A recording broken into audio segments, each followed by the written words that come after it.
key of the song. Someone with the level of skill he demonstrates should not be capable of making radio quality hits.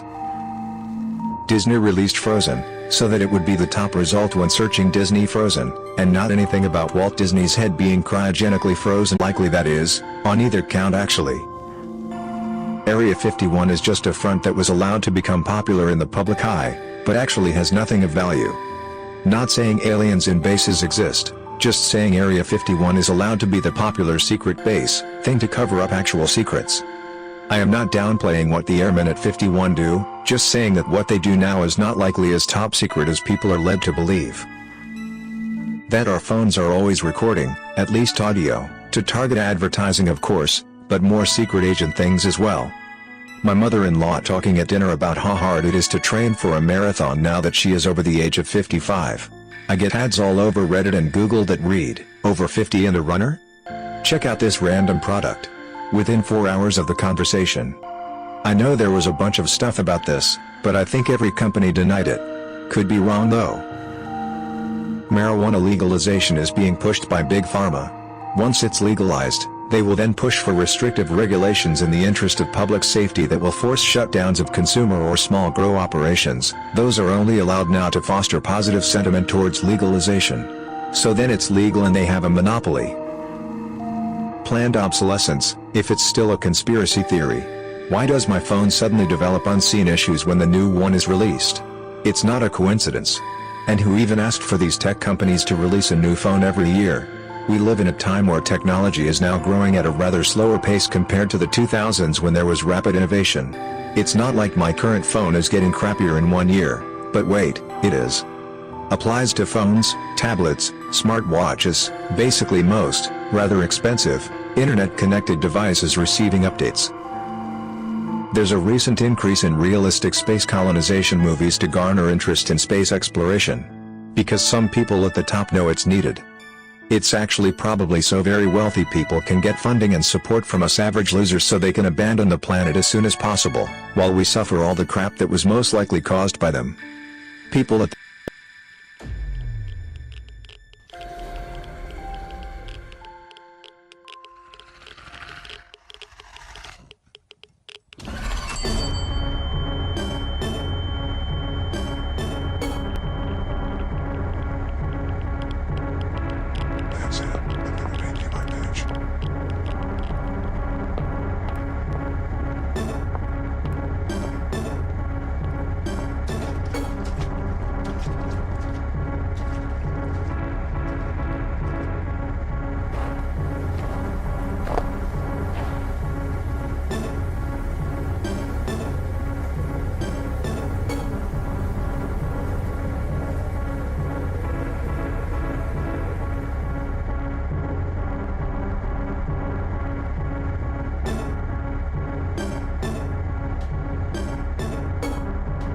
One of the most eerie and mysterious events in my life happened not too long ago, actually just 2 years ago when I went to my native village for summer vacation. Since I was little, I had believed that there were invisible forces all around us that sometimes, in some unfathomable way, manifested themselves in our world, and that not all of them could evoke pleasant feelings in us.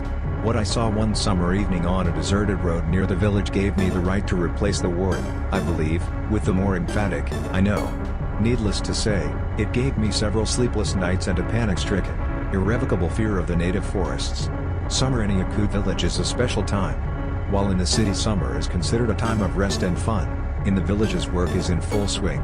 Haymaking is what occupies the hearts and minds of the residents, forcing them to rise with the first rays of the sun and spend time until late evening on the fertile glades. They are called alas in Yakutia. The northern summer is short-lived.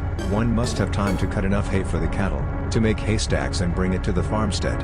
And, soon enough, the autumn is breathing down your neck. At the same time, haymaking is a time of relaxation. If you were born and grew up in the village, it is your sacred duty to spend at least a couple of weeks every summer in alas, breathing in juicy aroma of freshly cut grass, listening to birds chirping and splashing with pleasure in crystal clear lakes. So, after finishing a tedious semester at the university, I got on the bus and drove home without a second thought. For the first week we mowed hay on a river island, enduring the attacks of mosquitoes and gnats that swarmed in the humid air. After the first week, our skin was in such a condition that it no longer swelled up or itched after the bites. When we finished our work on the island, we moved to one of the Alices, about 10 kilometers from the village. We went there in my stepfather's old UAZ, loading all the necessary equipment, scythes, rakes, pitchforks, into the trailer. Making hay in Alas is incomparably easier than on the island, and not only because of relatively small number of insects. The main thing is that there are fewer irregularities of the land, stones and roots in Alices, which can cause the scythe to break. For a skilled person the work here can seem a sinecure. I can't say that about me, but I confess that I also breathed a sigh of relief when we left the island. Usually, we finished by about 8 o'clock in the evening and returned to the village in the same car. But I soon got into the habit of taking my bicycle, which had been in my possession since my school days, on a cart and rolling home alone, enjoying the evening chill, the ride, and the sense of accomplishment. Especially since it was no more than half an hour away. Anything is better than jostling around in the stuffy UAZ in the company of my not-so-talkative stepfather. That evening was no exception. We had put in a few dozen haystacks, which later had to be gathered into one big stack. As the sun began to lean visibly toward the west, my stepdad packed up his gear and left. I think it was 9:30. I stayed in the Alas and had a good swim in the little lake that was in the center of the clearing. The mood was excellent, with only the muddy, foot-polluting bottom of the lake marring the experience. It was more pleasant to swim in the river. The current creates a peculiar feeling, and the bottom is clean yellow sand. After leaving the lake, I got dressed and got on my bike. The sun, meanwhile, had taken on a purple-red hue, which in summer usually heralds rains. I pedaled leisurely, the wheel gently scattering the pebbles that lay on the dirt road. There were mostly conifers on both sides of the road, but occasionally I saw birches and larches. The abundance of various tree species obscured the road. Combined with the bright red ball of sun that flashed incessantly between the trunks, the sight was stunningly beautiful and contrasting. The fateful encounter took place with about 4 kilometers into the ride. At this point the forest parted on the right side, revealing another Alas with a wooden perimeter fence, the way the owners protect the going freely near the villages. There was not a soul in the Alas now, but on the far side I could see yellow haystacks. There was a thin river running to the left, so there weren't many trees there, either. Ahead was a sharp curve that made it impossible to see who was coming toward me, one of those high crash spots traffic cops talk about. Yakutia's dirt roads and highways are full of so-called bad places, where fantastic things supposedly happen. A gray-haired old woman with a staff chases cars, or a young girl waves down cars, who then suddenly disappears from the car without leaving any trace of her presence. Each such story is usually substantiated by some chilling story from the past that happened near that very spot. The old woman here was hit by a truck, and the girl hanged herself on a limb near the road, about 20 meters from where she stopped the cars, etc. But the road I was driving on had never had a bad reputation. If anyone had ever noticed any unusual phenomena here, the whole village would whisper about it for the next 100 years. So, I guess you could say I was lucky in a way. After admiring the view of the empty Alas, illuminated by the red rays of sunset, I turned my gaze to the road and saw a rider on a horse coming out of the turn. The horse was saddleback and was moving forward in a light trot. The rider didn't surprise me in any way. Live transport is popular in Yakutia and in many ways more convenient than cars. I confidently steered my bicycle toward the rider. Now, thinking back, I find only one sign that could have alarmed me then. Namely, the horse's hooves did not make a characteristic clattering sound when they touched the ground. The horse ran quite silently, but I did not pay attention to this at the time. The animal seemed tired to me, as it ran with a droopy head. The man who towered on the saddle sat upright, not looking around. From a distance I could make out that he was dressed in dark clothes, but then again, I knew that too bright of a coloring in the tones of clothing was not welcome here. For that matter, I myself was in a gray tank top and brown shorts. And so I rode up close enough to sense that there was something wrong with the lone rider, but not yet at the level of intuition, because my brain had not yet fully analyzed the sensory readings. After a couple of moments, I suddenly realized with terrible clarity the first thing, which should not have been there if the rider was an ordinary man. His legs were monstrously long, so long that, despite the considerable height of the horse, they dragged on the ground. The legs did not end in a foot, but simply became thinner and thinner, and thinner, until they just disappeared. Those were legs. The second observation that stirred the hairs on the back of my neck was about the horse. Earlier I had seen it from the front and therefore had not noticed anything unusual.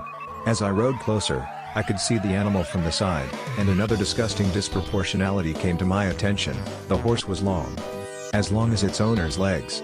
The horse still had 4 legs, as I remembered, as usual, but his back stretched for meters. I think he would have beaten the length of 3 normal horses placed one in front of the other. These circumstances alone would have been enough to make me faint with fear, but I had the misfortune not to be content with that, and to look up into the face of the dreaded rider. As soon as I did so, I no longer remember what it was like. I vaguely remember the painful fall and the stinking, burnt rubber-like smell that filled my nose. It must have just gone by without paying attention to me. Anyway, I woke up to find myself lying on the road with my bike, my right shin burning with fire. Nothing major, as it turned out. It was just skin peeling, and the road empty again. The bad smell, too, had dissolved, disappeared into the air. The sun shifted a little in the sky. The swoon didn't last long. Its blood-red light almost made me vomit. With an army of goosebumps running down my back, I somehow got up and saddled my bike. Riding leisurely was out of the question. I drove as fast as I could, glancing back and forth to make sure the long-legged rider wasn't following me. After 15 minutes, which seemed to me like an hour, I entered the village and breathed a sigh of relief. I could hear music playing from stereo speakers in the yards, a chainsaw screeching somewhere, and the hubbub of children. All this calmed me down substantially. I couldn't keep quiet about the incident and told my parents. We agreed that this creature was a so-called passing ghost, who was on his way to other places on his own business. Local campfire folklore gives many examples of such encounters. Such a ghost could not harm me, even theoretically, but it did not help me to regain my peace of mind. I did not, understandably, ride my bike past that alas at the evening again. Even going out to the outdoor restroom at night became a bit of a problem for me. Over time, however, the vivid colors of that encounter began to blur a bit, and I hope that I can suppress that fear somehow. But one trait of the fearsome horseman I will never forget. I didn't tell my parents or friends about it, confining myself to the long legs and the deformed horse. It was just too frightening to conjure up again the image of what had sent me fainting and seemed capable of it even now. At night, when I was alone at home, the goggling, paper-cut eyes of the man on the horse that took up most of his face.